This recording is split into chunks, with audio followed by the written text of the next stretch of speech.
Hey there, Pirate Monkey Crew, and welcome to another video tutorial. Today we're going to talk about some really fast techniques that I use to paint steel that I worked on this recent project that's in front of you right now. So one of the things that I do when I paint any kind of aged metal is I like to use my brightest metallic color. In this case, it's Vallejo Model Air Silver. What I like to do is I like to wash it down from there. And so here what I'm doing is I'm using Agrax Earthshade, just straight up Agrax Earthshade. And what I'm going to do is essentially I'm just going to wash the hell out of it a couple of times. I think I end up washing it 3 or 4 times. And what we're doing by starting so extreme and working our way down is we're giving layers and layers of depth. And so really, I mean, to be completely honest, what we're doing here is we're just adding on to kind of the normal tradition that kind of comes with these washes and glazes, but we're just kind of trying to ramp it up to the next level, and while still keeping the amount of time that we have to spend on this kind of project at a minimum.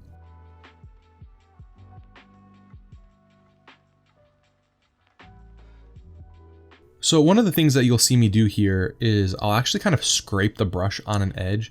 And what that does is it forces a lot of liquid off the brush, and then I'll hair dry it just so that that liquid is I'm very consciously keeping that liquid in a big puddle so that it pools up where I want it to. The shadows are at more of a natural point instead of it being, you know, a little bit all over the place like it might be if we weren't taking as much caution or care.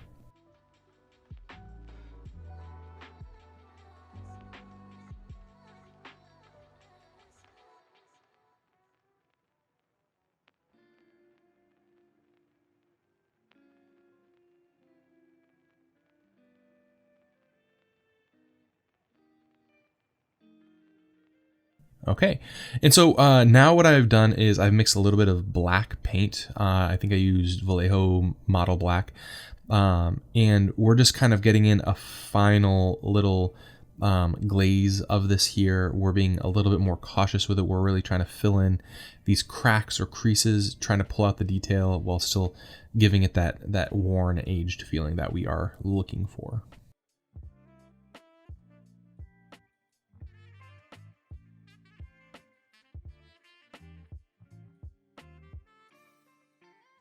All right, we're doing one more glaze of this in the shadows. You still really want to have a lot of control over, you know, where your shadows and highlights are going. And then what I'm going to do here is I'm just going to go by essentially line by line and really hammer home, you know, how dark each of these points of separation are. This is one of the most important things you can do when you're painting miniatures, is make sure that each of these segments is reading very, very clearly. So, and something else to talk about here as well, you know, as this progresses, is you can pump the brakes, you can slow down or not, you can do as many of these steps as you want, or as few of these steps as you want. You can do more steps than I do. It'll just give you an even more worn out look, or you can do less. It'll give you a less worn out look. It might look just kind of oiled and polished. The point is that these are just all options. This is kind of some of the things that are going through my mind when I paint these kind of things.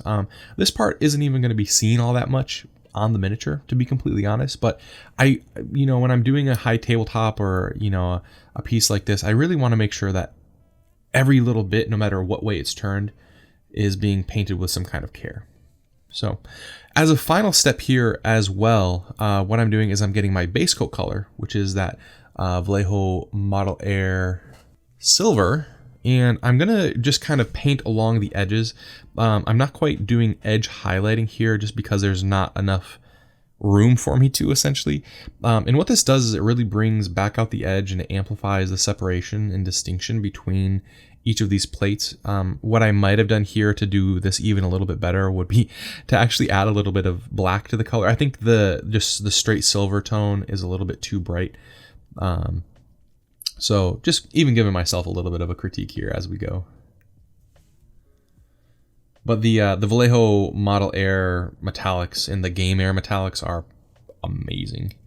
I recommend those, and in the next video we're going to be using Creature Caster Monument paints. Absolutely fantastic. So if you guys enjoyed this kind of quick and dirty, you know, metallics tutorial, Don't forget to hit that subscribe button. If you really love this content and you want to support me and my family, for about the cost of a cup of coffee, head on over to Patreon and you can support us there. So thank you so much again for spending a little bit of your day with us. This is Pyre Monkey Painting, signing off.